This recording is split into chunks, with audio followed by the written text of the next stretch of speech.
Welcome back, everyone. It's Charlie. Marvel's ramping up for Spider-Man Brand New Day, and there have been a bunch of reports claiming that Bruce Banner Hulk is supposed to appear and that Mark Ruffalo has been cast for the movie, so we'll break it all down. Because there are a number of big twists that Marvel has been saving for Hulk in the movies, and there have been a number of times that he's been featured in the previous Spider-Man movies, but they never actually really paid that off with big Spider-Man and Hulk scenes on screen with them together. Just because most of the movies where you've actually seen them together, like Infinity War and Avengers Endgame, so much other stuff was going on, they didn't have the time to dedicate to big Spider-Man and Hulk scenes.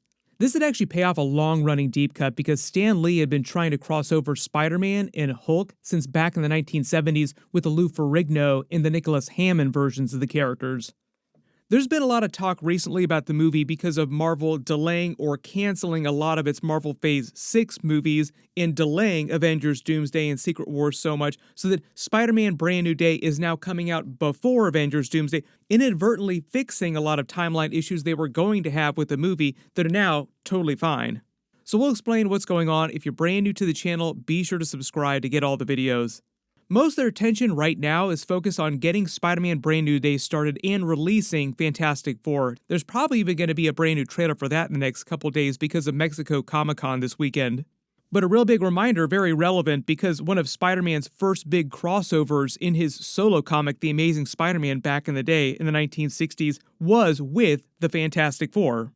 Maybe once they come to the MCU in Avengers, Doomsday, Secret Wars, and then going forward after that, we'll see some more Spider-Man Fantastic Four crossover. But it looks like a lot of these reports claiming that Mark Ruffalo's Bruce Banner Hulk is going to be a major character in Spider-Man Brand New Day aren't really saying which version of the Hulk he's going to be playing or exactly what he's going to be doing, if he's just going to be a mentor to Peter Parker, because he is a professor, he is a doctor, and Peter is about to go to college, and they're just trying to engineer that in the background with the whole MIT subplot during Spider-Man No Way Home, with him not being able to get in because of Doctor Strange's spell, basically reversing all the stuff that he did during the movie to actually get himself in. Gun-toting vigilante who wears a skull on his chest, or a man who dresses in a spider outfit. Basically that movie engineering a way for him to have to stay in the New York City area. Now everybody's still wondering what he was doing during the events of Daredevil Born Again.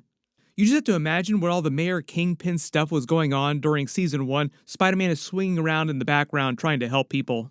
But it was cool for him to name drop Spider-Man specifically in the series. Part of the reason why Spider-Man didn't show up during that is because Sony won't let him appear in the TV series. And also, Sony has the rights to do the hour-long live-action drama Spider-Man stuff, which is why they're doing the Spider-Man Noir TV series with live-action Nicolas Cage. I already did a trailer video for that, so I'll link it at the end of this, because it's a completely separate thing on the Sony side, and it's Lord & Miller, it's not MCU-related stuff.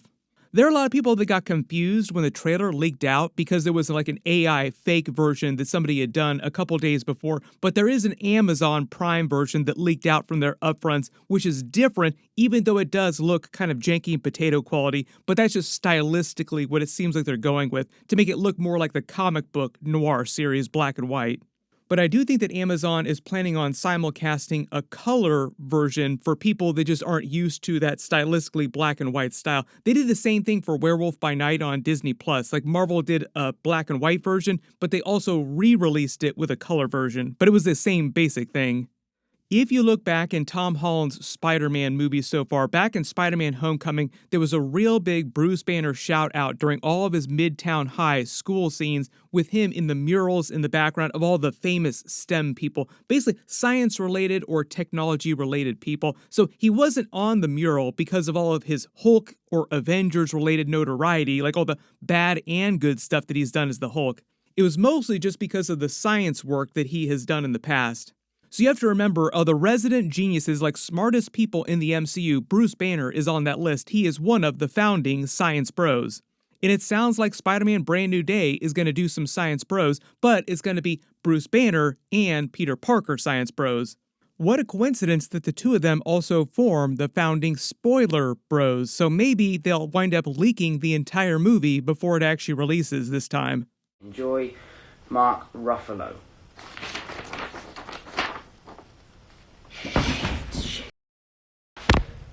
No. When it actually comes to the long-running subplots that they're paying off, like the spell with everybody forgetting about Peter Parker, people are wondering, does that mean that the Hulk also forgot because of Doctor Strange's spell? Does he not know that Peter Parker is Spider-Man? There's an interesting twist related to that in the comics.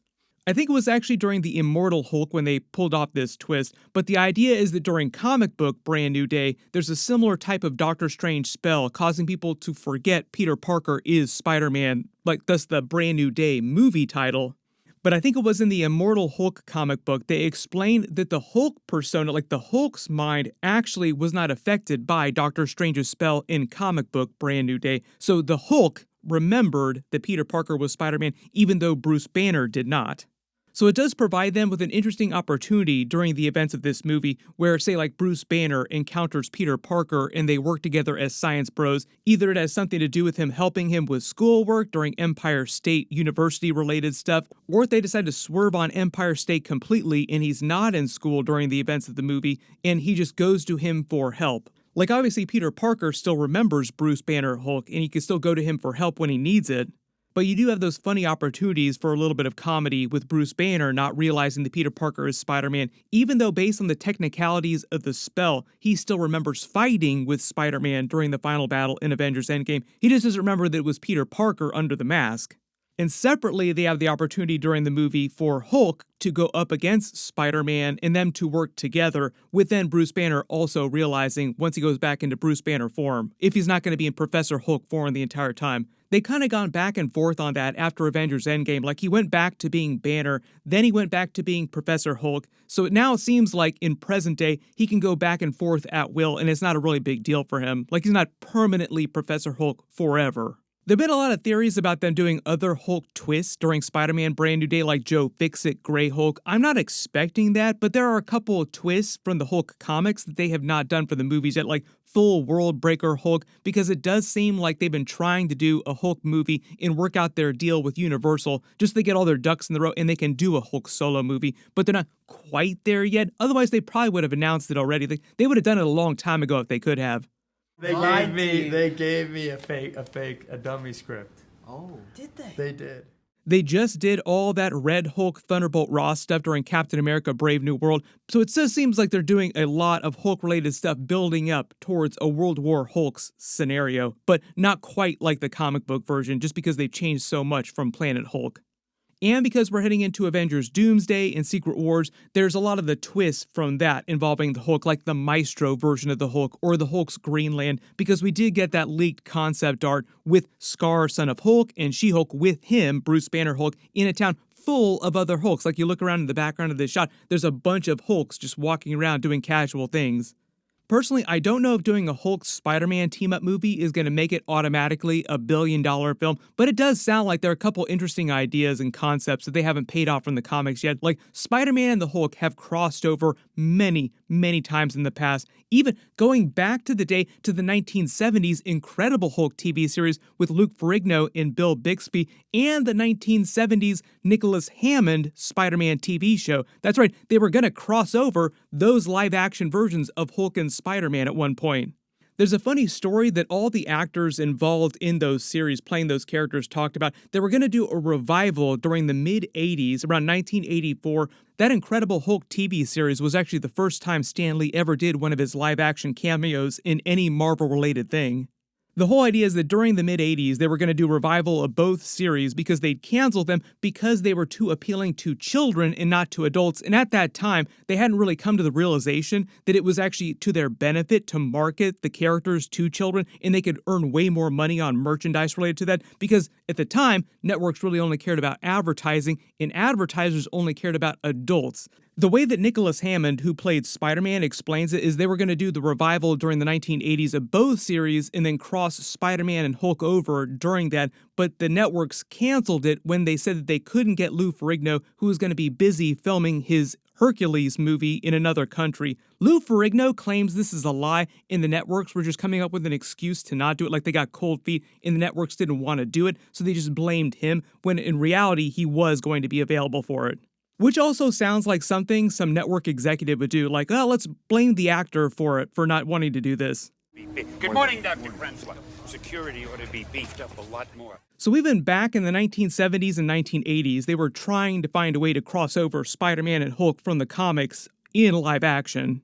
The other really big thing that's happening during the movie is all the timeline stuff that they actually solved with them delaying Avengers Doomsday now. So Spider-Man Brand New Day is going to be the next Marvel movie that gets released after the Fantastic Four movie. Previously, they were releasing Avengers Doomsday before Spider-Man Brand New Day, but Spider-Man Brand New Day was supposed to take place before the events of Avengers Doomsday. Going to be a relatively ground level movie. Everyone was really happy about, like, yay, crazy, not going to do too much multiverse stuff. Maybe like a little bit, but it's still going to be relatively ground level. But they had the problem of basically destroying the multiverse, like big multiverse ending consequences at the end of Avengers Doomsday, and then have Spider-Man Brand New Day on planet Earth and have to explain to casual audiences why it's totally fine. Now, they did this during Ant-Man the Wasp, where the movie was released after Avengers Infinity War, after the snap, but it took place before, so they had to use a post-credit scene to sort of sync up the timelines of the movies. But because Spider-Man, just way bigger movie, like way people are going to go see Brand New Day than saw Ant-Man and the Wasp, it just created a couple of timeline issues for the casual audience. Now, they don't have to deal with any of that. They can do whatever they want to during Spider-Man Brand New Day, and at the end of that movie, they can just tease Robert Downey Jr.'s Dr. Doom coming to the MCU, or like something crazy happening with Spider-Man's Spidey sense going off like it did during Avengers Infinity War, and then boom, slam to black, end of post-credits. Maybe if we're lucky, we'll actually see them try to cameo Nicholas Hammond or Lou Ferrigno during Secret Wars. That would really be the place to do big classic actor cameo scenes. Should be some more Fantastic Four footage coming in the next couple days. Whatever they wind up releasing too, of course I will do videos about that as well. Be sure to enable alerts for my channel so you don't miss that. Click here for that brand new Spider-Man Noir trailer from Amazon that leaked out, and click here for that brand new video of Chris Hemsworth saying his farewells to the Thor character in the Marvel Universe. Thank you so much for watching, and I'll see you guys in the next one.